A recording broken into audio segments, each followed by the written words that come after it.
Hello friends, welcome back to the new lecture. So in this lecture, we are going to discuss about an overview of energy modeling in building design. So let's start. So here, what is energy modeling? See, energy modeling is a crucial process in modern building design that involves simulating a building's energy consumptions, heating and cooling loads, and overall performance. Okay. The goal of energy modeling is to predict how much energy a building will use and optimize its design for energy efficiency, sustainability, and occupant comfort. Okay.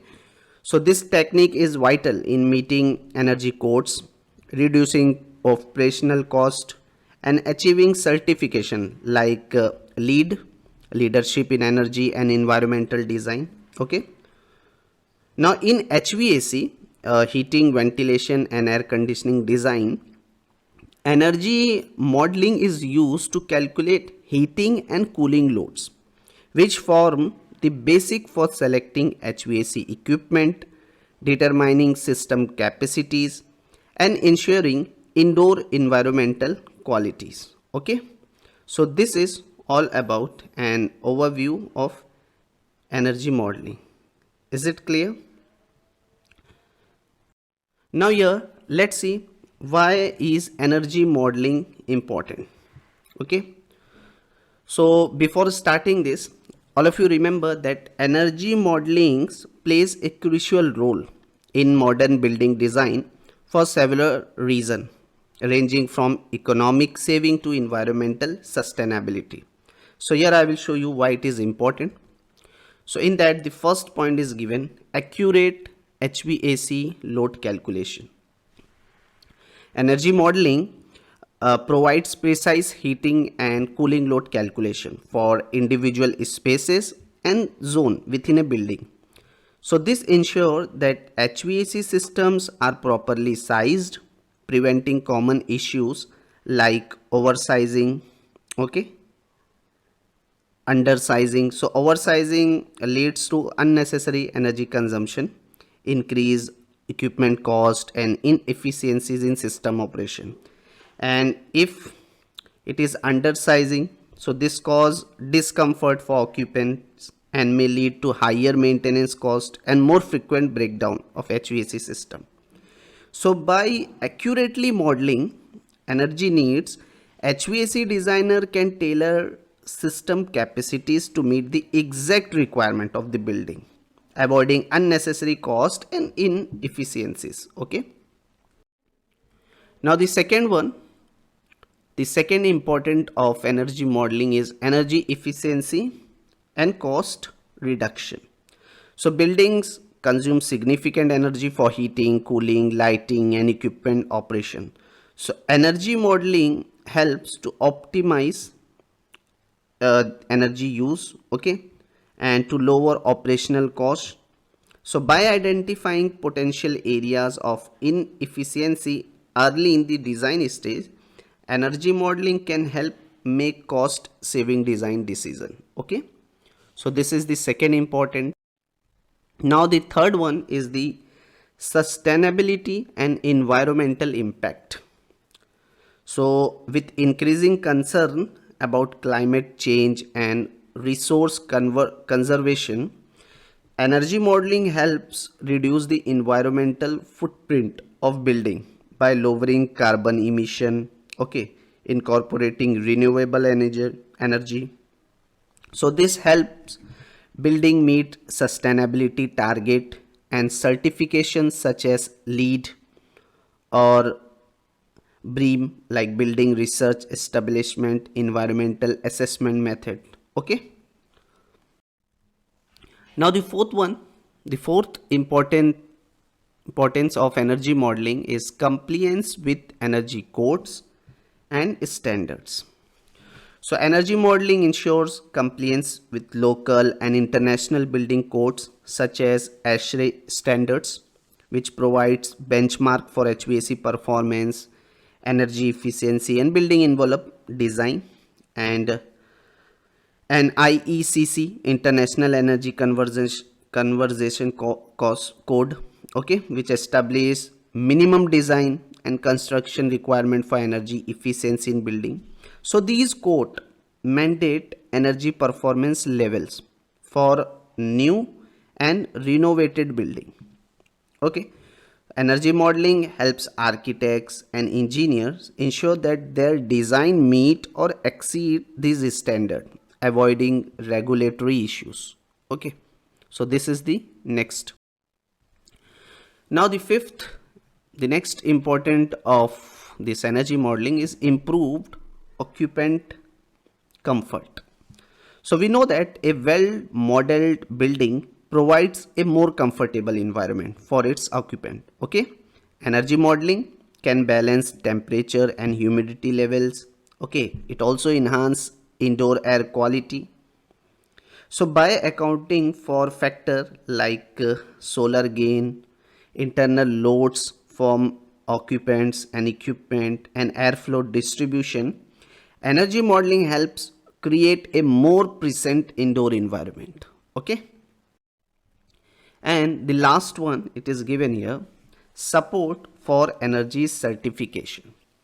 So here energy modeling is often required for achieving green building certification such as LEED, BREEAM. Okay, so this certification not only enhance the building environmental credential but also add value, making the property more marketable to tenants or buyer. Okay, so these are the importance is given. Why is energy modeling important? So these are the point which you have to follow. Okay, so you can say that as a result the energy model can save that the energy consumption will be 30% lower than a similar building design without modeling.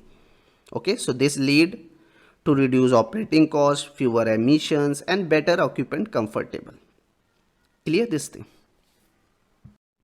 Now here the next topic which we have to discuss here is the key components of energy modeling. So what are the key components of energy modeling that we have to discuss?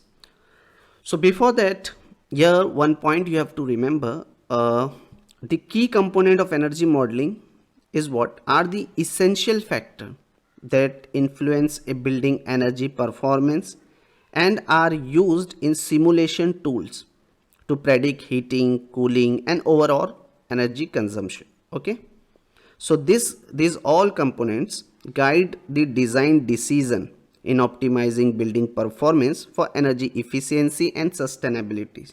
So here I will show you the key component. In that, the first one is given here, building geometry and orientation.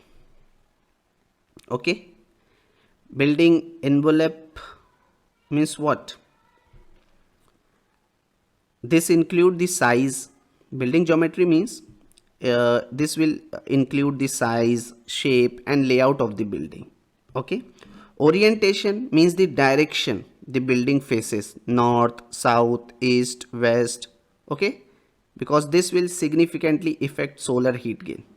For example, building in hot climate can reduce cooling load by minimizing windows or the west facing side which receive the most direct sunlight in the afternoon. Okay, if I take one example, we know that a building in a hot climate with large windows on the south side will experience more solar heat gain, increasing the cooling load unless appropriate shading or reflective glass is used. So these are the key component of energy modeling which we have to. And the second point is the thermal properties of building material like insulation level, because R value and U value is important here. So this measure the material resistance to heat transfer. High R value means better insulation, reducing the needs for heating and cooling, and U value is also called as a overall heat transfer coefficient. So U value indicates how well a building elements like a window or wall conduct heat, and lower U value means less heat loss. Okay, clear this thing? And the third component of energy modeling is climate and weather data. In that, all of you know that energy model incorporate local climate data to assess how external weather condition affect heating and cooling loads. So the model uses historical weather data specific to the building's location to simulate energy use. Okay. Next is the internal loads. The next component of energy model is internal loads. Internal load means what? All of you know that people generate heat and the number of occupants in a building affect the cooling and ventilation requirement. So higher occupancy leads to more heat generation, especially in spaces like offices or auditorium. Then computer, machinery and lighting system also produce heat that adds to the cooling load. Okay. So efficient lighting and equipment reduce the internal heat gain. Clear? And the next is the HVAC system.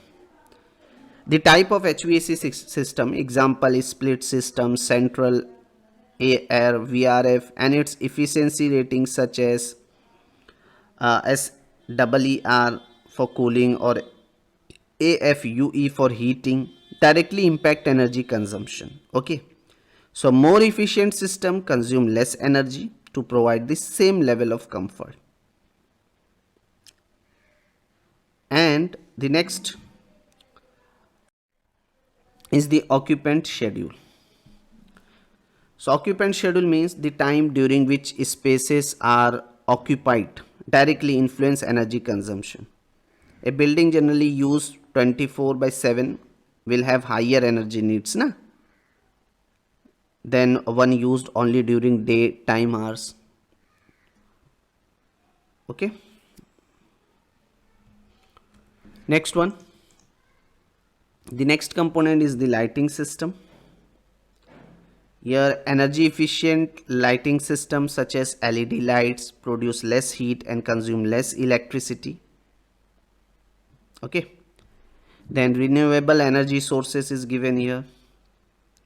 Energy modeling can also include solar PV, means solar photovoltaic system, to assess how much energy can be generated on site. Okay.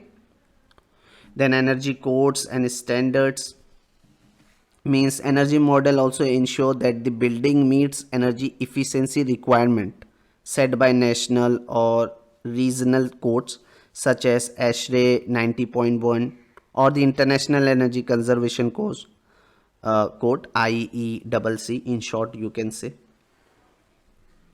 And then finally infiltration and ventilation is given. So unintended air infiltration through cracks in window, door or wall can increase heating and cooling load. So the tighter the building envelope, the less infiltration occurs. Okay.